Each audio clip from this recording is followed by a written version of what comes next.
Pemerintah secara resmi menetapkan wabah virus corona atau COVID-19 sebagai bencana nasional melalui Keputusan Presiden Nomor 12 Tahun 2020 penetapan bencana non-alam penyebaran COVID-19 sebagai bencana nasional. Selayaknya upaya pemerintah secara utuh hadir untuk semua masyarakat, lahir batin tanpa memandang kasta dan tingkat ekonomi. Dalam keadaan bencana, pemerintah diamanatkan oleh konstitusi harus mampu menjamin keselamatan ataupun kelangsungan hidup masyarakatnya di tengah bencana.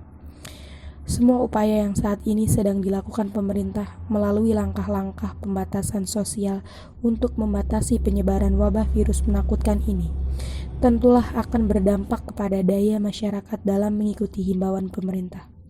Mulai harus tetap di rumah, menjaga jarak, hingga dilengkapi dengan alat pelindung diri atau APD berupa masker. Setiap aturan yang diterbitkan pada umumnya ada dan akan menimbulkan konsekuensi dan sanksi dari peraturan itu sendiri. Saat ini tingkat kesadaran masyarakat berangsur-angsur mulai terlihat dan semakin membaik. Masyarakat mulai sadar setiap detik virus corona mengancam. Siapa saja bisa terpapar, baik orang miskin, kaya, pejabat, maupun tidak pejabat. Bagi masyarakat yang saat ini berkemampuan menghadapi bencana corona, lebih memilih stay at home atau di rumah saja. Lalu, bagaimana daya masyarakat yang tidak berkemampuan saat bencana ini? Hanya ada dua pilihan. Pilihan si malakama, bertahan di rumah dalam ketidakmampuan, kelaparan, lalu terancam mati, atau keluar rumah cari nafkah demi memenuhi kebutuhan keluarga, terancam virus corona, lalu terancam mati.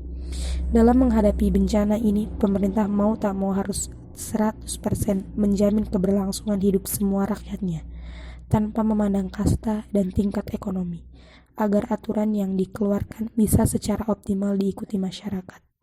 Bila tidak, entah. Dunia maya kita sedang dilanda penyakit hati, sampai informasi bertebaran secara masif tanpa verifikasi dan konfirmasi. Hoax, kasus, fitnah, dan hujatan bersaut-sautan nyaris tiada henti.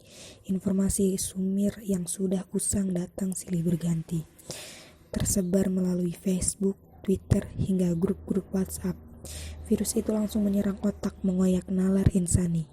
Bila terpapar virus ini, orang akan mengalami skizofrenia, informasi yang berujung lunturnya nurani, hilang kebijaksanaan akal dan keluruhan budi. Padahal akal dan budi adalah penentu seseorang mampu tegak dalam jalur kemuliaan ataukah terjerembab dalam kemudaratan. Makanya penyakit hati sering disebut biang segala masalah. Orang cerdas jadi tampak beringas, orang berilmu terjebak saling berseteru, dan orang berbudi dicaci maki. Jempol tangan bergerak tanpa kendali, mengamini setiap info tanpa verifikasi, lalu menyebarkannya seolah semua orang peduli. Hal demikian bukan saja menghancurkan persahabatan, tapi juga kemunduran peradaban. Sayangnya, kondisi begini terjadi tanpa disadari. Persis ungkapan tokoh sufi Imam Al-Ghazali, penyakit itu laksana belang di wajah seseorang yang tak punya cermin. Jika diberitahu orang lain pun, mungkin ia tak mempercayainya. Pada suasana batin tertentu, kebenaran tak lagi jadi penentu. Sebaliknya, segala alasan dicari untuk membenarkan tindakan yang terlanjur salah. Aksi menebar kabar hoax bukanlah sedekah yang berpahala. Sebaliknya, itu menabur benih keburukan yang akan kembali pada diri kita semua. Kegemaran kopas tidaklah terpuji karena bisa mematikan kreativitas semua kita. Di sisi lain, memanipulasi pesan dan mendistorsi informasi untuk memantik emosi termasuk perbuatan tak terpuji. Berkomentar di medsos tanpa memperhitungkan dampaknya juga mestinya dihindari. Stop hoax. Di tengah situasi seperti ini, penting untuk kita saling menguatkan juga saling menghibur. Jadi, saya meminta teman-teman saya untuk buat ini khusus untuk kalian yang gak ada pilihan di rumah aja, yang berjuang di luar untuk menjaga rumah kita semua.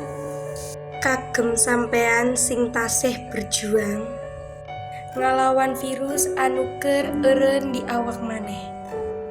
Tetap semangat. Saya yakin kamu pasti sembuh. Dan kita bisa berkumpul lagi. Percayalah, semua akan baik-baik saja. Wahai tenaga medis, kita tahu setelah kau ngobati pasien kau ndak dapet mamaluak langsung keluarga kau. Biasanya awak terusir dari dunia nyata. Demi mengobati jelema, saya bahkan makniku kenal. Kanggo kowen sing kudu metu kanggo nafkahi keluargamu. Doa kami menyertaimu. Wa uyo tato bele. Menguma baik.